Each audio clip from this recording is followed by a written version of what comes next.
I'm a believer that this team's going to win the national championships. The rivalries, it's up there on top of the list, man. And if we allow them to devalue it, we lose a lot of what makes college football special. Don't let them do it. Don't let them devalue what it means to you. Hey, welcome into JUCK on Bucks. Appreciate you so much for joining me on a Monday. Hope you had a fantastic Father's Day weekend. I put out a episode yesterday for Father's Day. It was a conversation between me and my buddy JR from the Big Ten Huddle. If you like your Big Ten talk with a little extra hate for the SEC, you are going to love the Big Ten Huddle. Follow him over there, and we appreciate him coming on over here with us. We always have a really good conversation. So check that episode out from yesterday. We got some things to get into today. Oh, I had a great Father's Day. My wife, I want to let you know, so all three of my boys were home, and that's great. We had a great time. But my wife wrote me a card, and in that card, it said, "I have been more enjoyable to be around than any year of our entire relationship." And that obviously directly correlates to you and I, what we've got going on here. So I thank you for that. I'm certain she thanks you for that. I haven't always apparently been the most enjoyable to be around. So good stuff there. But we got some things to go over today. Official visit number 3 for the big month of June around the country. A couple of really interesting videos I got to show you, some real funny ones. Phil Steele came out with his magazine, and I got that in the mail on Thursday. And the first thing I always flip to is the unit rankings, which we do a lot here. And I want to go over his unit rankings, where our Buckeyes stand, according to Phil, who nailed it last year, and we'll talk about that. I disagree with some of the things he said this year, but he really nailed it last year. I'm hoping he's wrong, but we'll go over that as well. And then somebody who visited Ohio State this weekend had a statement that really piqued my interest, and we'll start there today. So I've been saying, I don't know, for like the last 2 weeks, that I have a sneaking suspicion that the defense we see on the field in 2025 is going to look substantially different than what we saw in 2024. And Matt Patricia, when he was hired, it was sold as he's coming in. I just realized I have a flag upside down over there. I'm an idiot. I got an upside down flag. That's going to drive me nuts all show. I apologize. So Matt Patricia, supposedly coming in, running Jim Knowles' defense, the 4-2-5. Going to be some tweaks here and there. Going to get more multiple. But 4-2-5, little bit of extra this or that. And I think initially that was the loose plan. And to a certain extent, I think that it was sold maybe to us, the public, and the players as a little more of that was the plan than was actually the plan. When someone comes in and changes are coming, and many of us could probably relate to this in our professional careers. Like, let's say you are a new supervisor somewhere, or a new owner somewhere, or you have a new supervisor or a new owner comes in, and the employees are happy and successful already. So they don't want somebody coming in making sweeping changes. But if you intend to make changes, because everybody has to be their most effective as a supervisor or an owner, you don't want to come in and just change a bunch of stuff immediately. You want to build their trust first. Let them know they can believe in you. Introduce things a little bit at a time. And before you know it, things are being done differently at the organization. No different here, in my opinion. And the same thing goes for fans. The fans of Ohio State just watched one of the best defenses we've ever had. Best defense in the country. You lose your defensive coordinator to a rival. Coach says, don't worry, everything's staying the same. We're going to bring in this very competent guy, and we're going to add a little tweaks, little bells and whistles, be a little more multiple. But as a fan, why would you want anything to change? You just had the number one defense in the country, but you lost Jordan Hancock. You lost Lathan Ransom, which allowed Caleb Downs to play in a way that you probably won't be able to play him this year so much. You lose that veteran defensive line, the entire thing, to the NFL. Last year's defense was just stifling. You could just stifle teams with that talent. You didn't have to do too many interesting things. Can this crew play like that in 2025 and still be as effective? So I've been thinking for a couple of weeks that we're going to see a little bit different. And the further we get into this Matt Patricia offseason, the more I'm convinced of that. The more I'm convinced that there are some big changes coming. And I think one of these recruits just confirmed that to us. Now, we had a similar conversation last year heading into the year about how much three-man front were we going to run? Were we going to run some jack? How much were we going to see that? And it was a big topic of discussion for folks like you and I who talk about this stuff every day. Many fans really wanted to see that, the jack position in particular. A lot of the media members were pushing for it. Coaches were asked about it several times. And Jim Knowles was asked about it. And obviously, when we look at what you had on the roster last year, Jim Knowles basically said, we have got way more good defensive linemen than we do good linebackers. If anything, I'd go the other way. I'd play 5 defensive linemen before I'd take one off the field and just play 3. You also had Ryan Day say, look, this is what we've recruited to. We've recruited to play a 4-man front. So good coaches always play to the strengths of their team, and the strength of the team last year certainly was defensive linemen. You look at what you had last year, you had the 4 that just went to the NFL, and then you had the guys that are all starting this year, plus Mitchell Melton, plus Hero Kanu. That's 10 really solid defensive linemen, solid to good to really, really good defensive linemen. It's not like that this year. When you look at this year's roster, there's a lot more balance between that defensive line and those linebackers, and you got really versatile linebackers. When you look at A8 and Sonny, 2 guys that if you slapped a number 97 on them, they would look like a beast defensive lineman, like right now. Then you got Peyton Pierce. Then you got a budding superstar in Riley Pettijohn, who's going to make an impact at some point this year for sure. And on the defensive line, you've decreased in talent from what you had, at least in the terms of how deep you can go. There's no doubt about that. But now you got a much more healthy balance. So if you're playing to your strength this year, what does it look like? Does it make sense to always go with 4 down linemen, or does a 3-man front with 3 linebackers and a big nickel make more sense? And Matt Patricia's talked to us about a lot of the things that he likes to do. We obviously know he's a guy who likes to mix it up quite a bit and does play to his strengths. We also know the type of player he likes and the type of player he recruits to. Well, we can assume the type of player he's going to recruit to.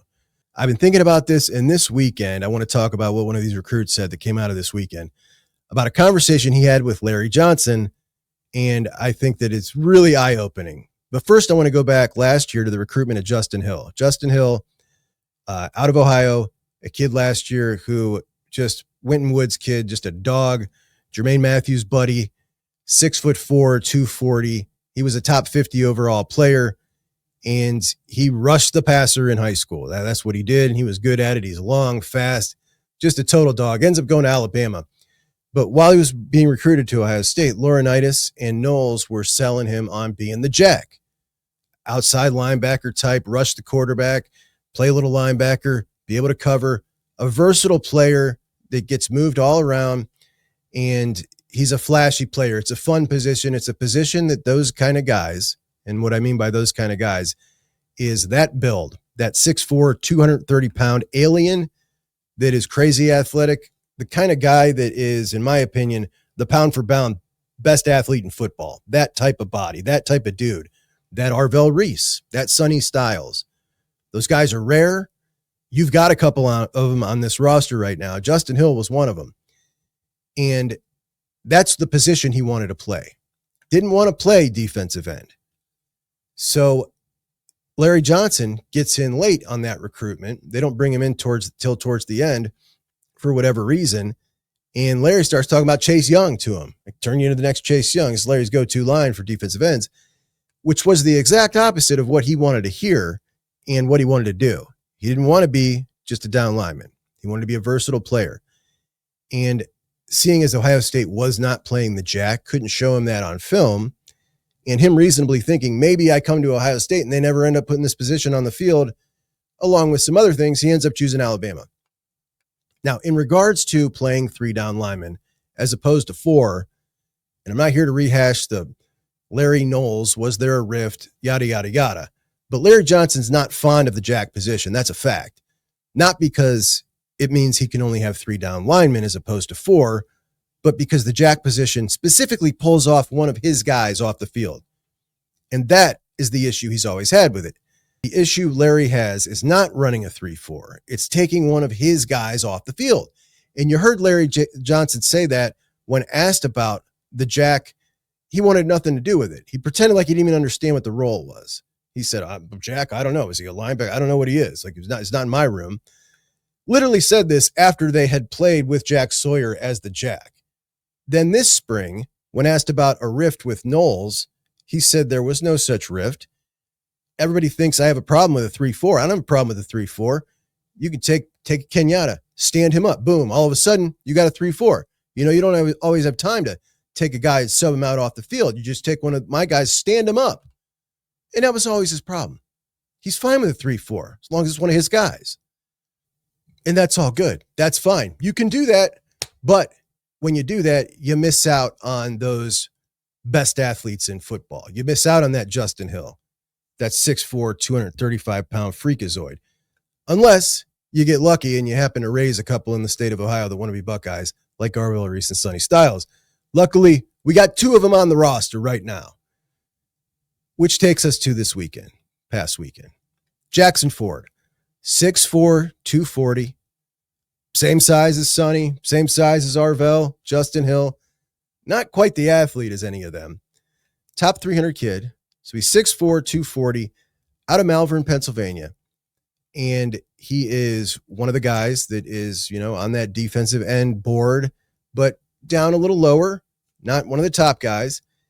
And Larry Johnson was talking to him. And what he said, Larry Johnson said to him was, he wants me to be an edge rusher and an outside linebacker, being versatile and having the ability to move all around the field.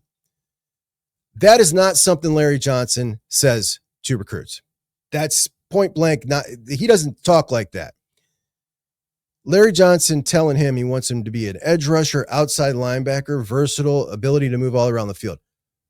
This is new. If Larry Johnson would have been talking like this to Justin Hill, things might have been different with that, though I doubt it. But the point remains, this is different. And Larry talking about this, instead of, I'm going to put 20 pounds on you and make you Chase Young, very, very different. And it makes me think that we definitely have some very much different defense coming this year than we had last year. Like, they're dug in now, and they're not just messing around with a little bit of this here, this upcoming year, but they're now recruiting to this. And Jameer Perez speaks to that as well. That massive nose guard that fits best in a 3-4. So between Jackson Ford saying that, between Jameer Perez and Matt Patricia's past, I think we are in for a much more different, exciting defense. I love watching a wizard defensively just call plays. Like, Matt Patricia is, the dude's got it all. Like, he can do everything. He can call to your strengths. He can exploit their weaknesses. And what you've got on the Ohio State roster can do pretty much anything he wants to do. And now it sounds like they're moving forward, recruiting a little bit like this. And I love it. So really excited about that. As far as Jackson Ford, he says he's going to take his visit next week to Michigan and then make his commitment a week or two after that. Right now, leaning towards Penn State from what the Penn State insiders think. I think they're probably right, but that was before this official visit. We'll see what this does to change it, what the Michigan visit does.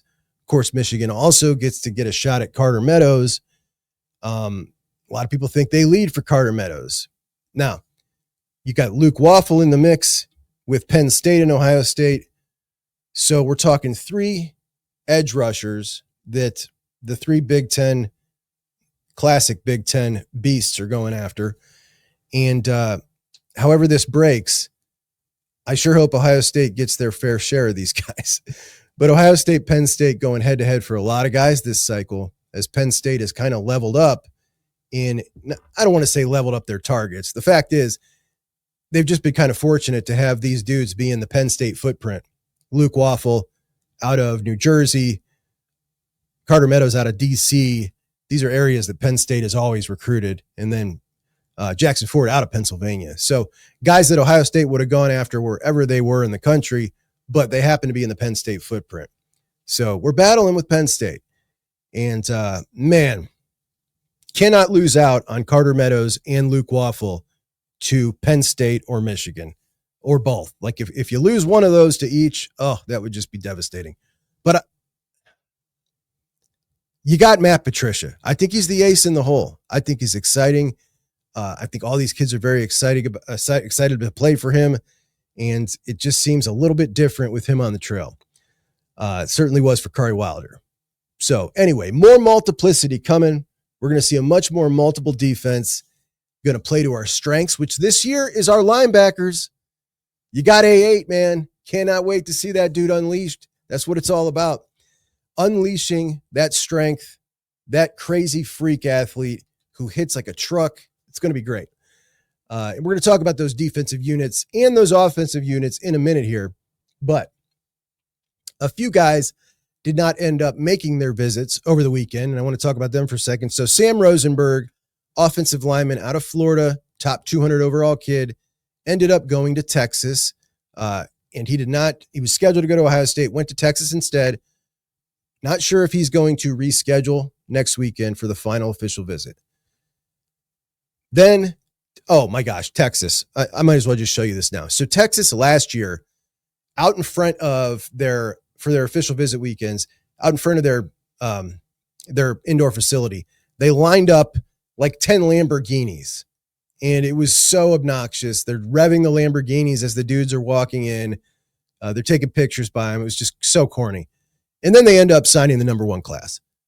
So Lamborghinis work. So this year, instead of having them by the indoor facility, they drove them in to DKR and lined them up around the field and had the players getting in and revving the Lamborghini engines while you got these Lamborghinis on the field at Texas's stadium. So obnoxious, man. So obnoxious. But they're not the only ones. Tennessee going after the number one wide receiver in the country, Tristan Keys, who's committed to LSU. They got him in for an official visit. Now, they got there's two number one quarterbacks, depending on where you look. Jared Curtis and Faison Brandon. They got Faison Brandon, who is just dynamite. And they're going after the number one wide receiver, trying to flip him from LSU. He comes in for his official. And this is how they do for their officials. You got the runway, you got the music, everybody cheering, the dancing. This one getting a lot of heat on the internet. Like people saying, if I was a coach, man, no wonder Urban Meyer got out of this. Or could you imagine Urban recruiting in this era? Like, you know what, dude, we don't do it like that at Ohio State. However, it works for some, man. It works for some, but man, that's just, it's just so cringy. It's so cringy. And it goes to that thing. Who wants me most? That whole mentality. Like they got a shot at me. Who wants me most? I just hate it. I hate it, but that's where we're at. So what else do we got? Kenny Agboko, who was, I didn't know if he was going to come or not. It didn't sound like he was going to on my last update. He canceled. So he's going to end up at Georgia, most likely. Awesome offensive lineman out of North Carolina, whose brother goes to Georgia. So no shocker there. But guys are kind of dropping off the offensive line board really quick here. Duron Parks, who was always kind of a backup plan, former Hurricane West Virginia kid, moved down to Florida, but loves the Buckeyes, grew up a Buckeye fan. About 350 pounds, seems to have a little bit of an issue keeping his weight in check, but that never really bothers me. When you get to Ohio State, they get you in line. It just, doesn't seem high on the Buckeyes priority list, but he was supposed to come in for his official visit. And that one has been rescheduled till next week. And then you've got Budget Carter Meadows, Keyshawn Eliezer, who is a 3-star edge rusher out of North Carolina, 6'6", 190 pounds. And the kid's skinny. He's so skinny. But that visit was supposed to happen this weekend. Did not happen. I think that was more Ohio State's end that made that one not happen. And I don't think he's really a possibility right now. So I think he is off the board. And that does not break me up at all. So that is our update. We'll roll into some more of those as some more information comes out from those visits throughout the rest of the week. And of course, we have got our final official visit weekend coming up this weekend. and it is going to be a banger. We got some big dogs coming in. Tyler Atkinson most likely, though Tyler ATKN up Atkinson has not released that yet. We'll probably get that release on Tuesday or so, where he's going this weekend, but it looks like it'll be Ohio State. And of course, we got Braylon Womack, who went to Auburn over the weekend, and his sister is a student at Auburn. She plays on the softball team. Auburn, a real threat. And there are some people like 247's Tom Loy who think that Auburn now leads. I'm not sweating any of that. Braylon Womack, going to be a Buckeye. It was in the JUCK on Bucks mock class. So it is what it is, you know. Sorry, Braylon, coming to Buckeyes. Hey guys, let's like today's show, please. That'd be great. If you're new to the show, please subscribe. I promise you it will soon be your 4th to 7th favorite college football show. It grows on everybody like that. And introduce yourself in the comment section. Let me know where you're from. I love to talk to you guys, especially new people. Talked to a guy last week. He was new to the show and said he was disappointed that Ohio State didn't get Rock Hill because he's from Hoban, not knowing that I'm from St. V. A hated rival. He didn't know that. I asked him if he knew I was a St. V guy. He said, no, I had no idea. Forget it. I'm unsubscribing. And I get it. I totally get it because I didn't want him here anyway. Anyway, let me know where you're from. We got a Thailand Buckeye. That's really cool. That really made my day. So love to hear that. Love to hear from you guys. But please like and subscribe. All right. The Phil Steele annual preview magazine has been released. I just got mine on Thursday. It is something I always look forward to, as it's kind of like a point. It's always at the same time every off season. And it's just one more on the checklist where I know, all right, we're getting pretty close now. So not just for the data, but for what it is, it's a big talking point, and we're going to talk about some of it today. It is the best one. If you didn't know, Phil will tell you. It's all over the magazine, complete with the data to back that up. In addition to that, a list of people who follow Phil on Twitter, coaches and players and such, which I always find hilarious. But if you're not familiar with who he is, college football junkie from the time he was 8 years old, from Northeast Ohio, a pioneer in the industry. He is to preview magazines what Mel Kiper is to the NFL draft. Been doing it since 1995. You got your All-American teams, power rankings. He has 7 different formulas with which he does power rankings, and each of them kind of favor a specific thing. But today, we're going to discuss my favorite thing every year, and that is ranking the position groups for each team in the country. And when we talk about Ohio State position groups, Dylan and I just did this last week, but we did it in a different way. We graded the Ohio State position groups versus the Ohio State standard in our lifetime. So how does the running back room compare to the average Ohio State running back room, which is a 5? And we went through our list and did that. Everybody seemed to like that. So I appreciate that. We're going to do that one again right before the season and see if we have anything, any different feelings as we head into the season. But this guy, the benefit of this, knows, like, you know, we can kind of look at these lineups for these other teams, but he knows the ins and outs of every team, and him and his staff, the way we know the ins and outs of Ohio State. Like, we're talking about freshmen that we know are probably going to pop, but nobody else would really know. We talk about guys that are returning that are going to play a big role this year, and we know what they're capable of, but other teams don't. They look at Ohio State right now and say they're replacing the whole defensive line. Well, we know what we got. We know who's going to be good. We know who Edric Houston is and what he's going to do. But the average fan of another team would just be looking at that and say, how are, this defensive line's going to suck. They're replacing all 4. Well, they don't know what Caden McDonald could do. On the same side, like, we're looking at a program like Texas who's replacing all but 1 on their offensive line. All right. That's not always a negative thing. Who do they got coming in? Like, Phil can tell us that. So that's what I like. And he has broken this down just like he did last year. You got quarterback, running back, wide receiver, offensive line, defensive line, linebackers, and secondary. So tight end, not a column on its own. It's in with wide receiver, which I hate because the Buckeyes could probably win that one. But I listed this on Twitter where he ranks the Buckeyes. And as you know, I mean, at least for me personally, I always see my team as better than everybody else's. our players is better than everybody else's. I've talked about this many times. It's just my immediate baked in homerism and overestimation maybe of our guys versus somebody else's. So sometimes when I see these numbers, it jars me and insults me. And it certainly insults everybody else because when I tweeted this list, boy, it got a lot of action from some angry Buckeyes. But I do trust Phil's evaluations on this more than anything else. If we go back to last year, he was pretty spot on. However, this year is very different than last year. When we look at last year, Ohio State, Georgia, Oregon, Texas, they were the clear top four. They were the four teams that I think everybody believes these four could win a national championship. Maybe Ole Miss could as well. When we look at this year, it's so much different. You could go in so many different ways.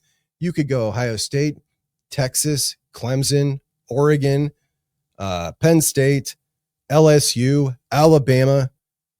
Who am I missing? Like, there's probably 9 teams that you could say, if I said you got to bet on one team to win the national championship, you would have to really think about it before you'd put that money down, because there are so many different options who could potentially win the national championship. It seems to like it doubled from last year, right? The number of teams I think who could win it all doubled from last year, which is really cool, really fun, and really exciting, but it certainly makes the prediction part of this hard. So we're going to go through these Ohio State position group rankings. And then at the end, I'm going to tell you how they stack up when we add it all up versus the rest of the country. So the Ohio State quarterback room is number 46. Last year, it was number 19.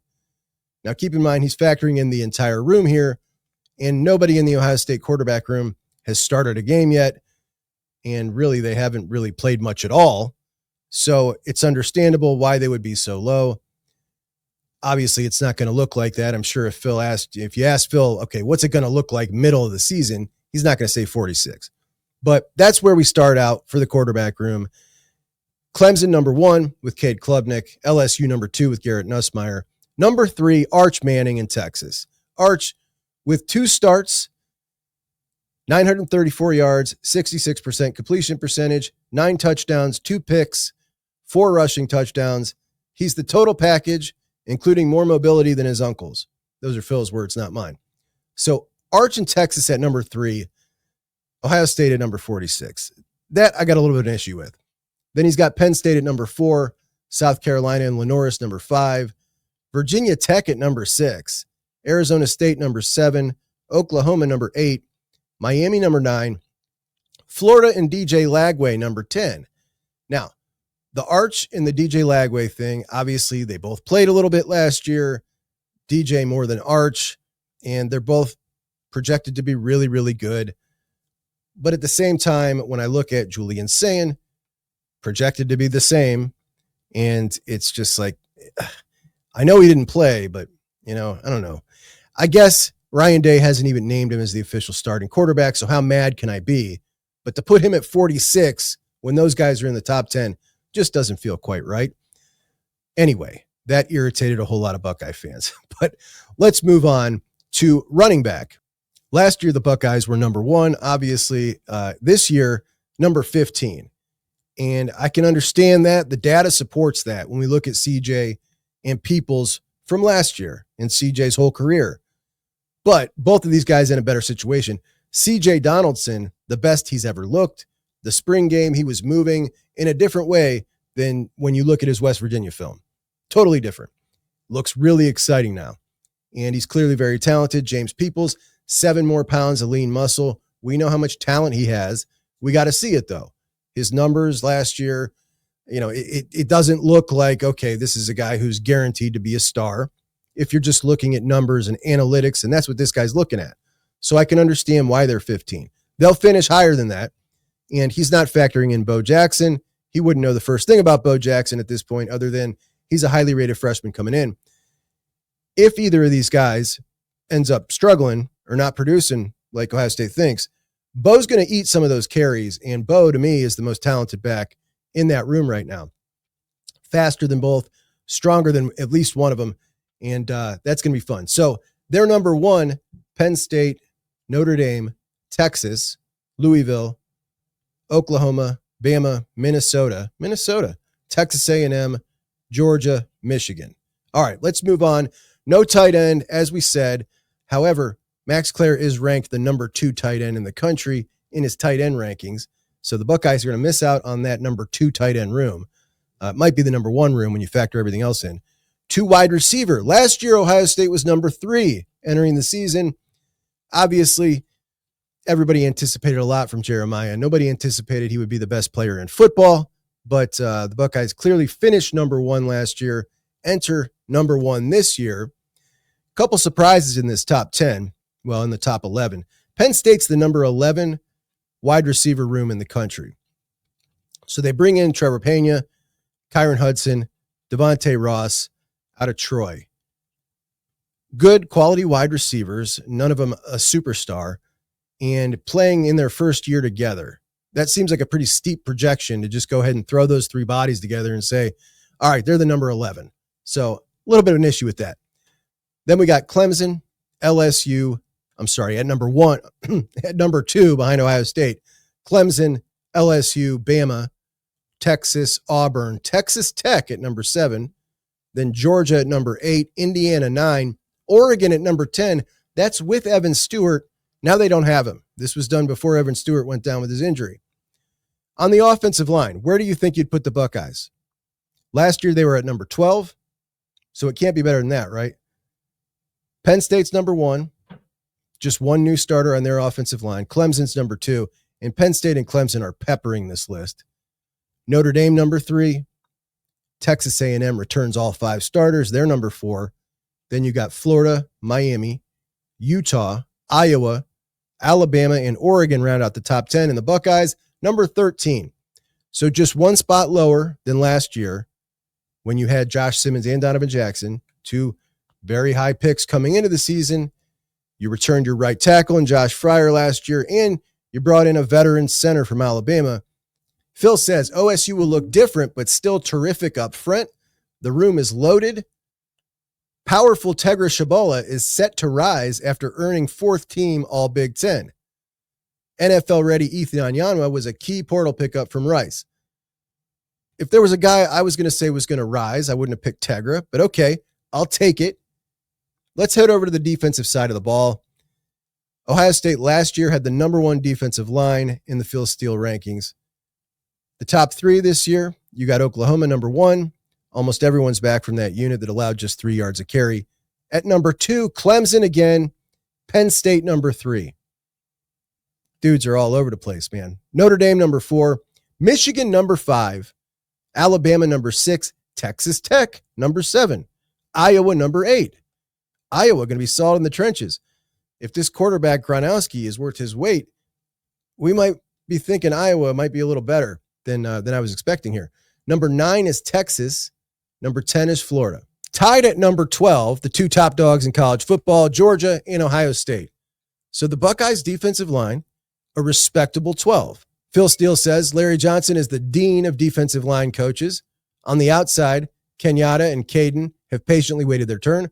Rising star Edric Houston and 330-pound Caden McDonald at tackle. Interior depth is a concern. Oh, buddy. So that means when we look at all that, Penn State, Clemson, Notre Dame, Alabama, and Iowa all rated higher on both the offensive and defensive side of the ball than Ohio State. I don't like the sound of that. But let's get back to linebacker. Surely we'll best them at linebacker. Last year, you had Cody and Sonny, and they were number 12. At number 1, you've got Texas. At number 2, you've got Michigan. What's he say about this to justify that? The top 2 tacklers returned from the nation's 5th run defense. Ernest Hausman led the way with 89. Jayshon Barham is a terrific run stopper with NFL potential. Okay. Notre Dame, number 3. Oklahoma, number 4. Number 5, Pitt. Number 6, Penn State. I guess they're just better than us at every single position. Every single position. It's amazing Ohio State can beat them every year. Number 7, Georgia. Clemson, number 8, of course, another team that's better than Ohio State at every position. Number 9, Ohio State. There we go. So better than last year. He says OSU yielded 4.2 yards per play, 255 yards per game, The linebackers have range and athleticism led by NFL-ready Sonny Styles. Middle linebacker is a breakout candidate in Arvell Reese, and the staff loves redshirt freshman Peyton Pierce. All right, let's go to DB, and they lumped them all together. Last year, Ohio State was number 1. This year, we've got number 1, Notre Dame, Alabama, Clemson, Penn State. Higher than Ohio State in every category, it seems. Texas, Georgia, number 8, Ohio State. The secondary at Ohio State, number 8. Phil says Ohio State will rebuild on the fly after just 10 touchdown passes in 16 games. Caleb Downs back for another year. Honorable mention all Big Ten IGB, and promising Jermaine Matthews will handle corner. True freshman Devin Sanchez has freshman All-American upside. I mean, I don't know how you get mad about having him inside the top 10, but it just seems like there are not a whole lot of other of these name brand schools that Ohio State's ranked ahead of in anything. Let's go to special teams. Ohio State 21. I'm not even counting this for the total because I tallied these all up, of course. Iowa, Georgia, and BYU, number 1, 2, and 3. Georgia been no lower than 11 on special teams the last 3 years. And this is the one thing that Ryan Day has always punted on, that traditional meathead coaches always grind in and talk about all the time, the third facet of the game that everyone forgets about. And I always used to roll my eyes. I don't want to hear about it. Just do it. And then you get a coach who doesn't care about it. It feels like, man, you could potentially grab a little advantage here or there. But every year it feels like he says he's going to put a little more into it. And I think we saw a little bit more last year. Maybe we'll see a little more moving forward. We'll see. Baby steps, right? All right, so here's what I did. I took all the top teams and wrote down where they ranked in every category on graph paper, just like I did last year. And last year, you had Ohio State, Oregon, Georgia, real tight. Those 3 were tight, and Texas was number 4. After, adding it all up, where do they rank? The overall tally. So this year, we did it in Ohio State again. Quarterback 46, running back 15, wide receiver 1, offensive line 13, defensive line 12, linebacker 9, DB 8. Last year, Ohio State had 3 number 1 units in the country: defensive line, DB, and running back. Wide receiver wasn't even one of them. They were number 3. So the only unit this year that ranked higher than last year was linebacker.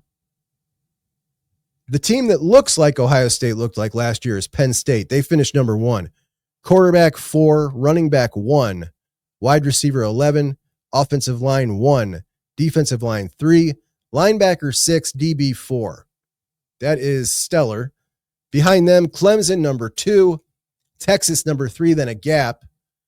Then you had number 4, Alabama, number 5, Notre Dame, number 6, Georgia, number 7, Ohio State, number 8, LSU, number 9, Oregon. I got a lot of respect for the Penn State program, but I got to tell you, man, they're the number 1 team in my rankings, but it feels to me like a soft number 1. Like, I remember just entering the season forever and looking at these teams and the way I feel about the number 1 team. I don't feel like this Penn State team stacks up well against past number 1s. It's good compared to the rest of the teams. I think it deserves that number 1 ranking.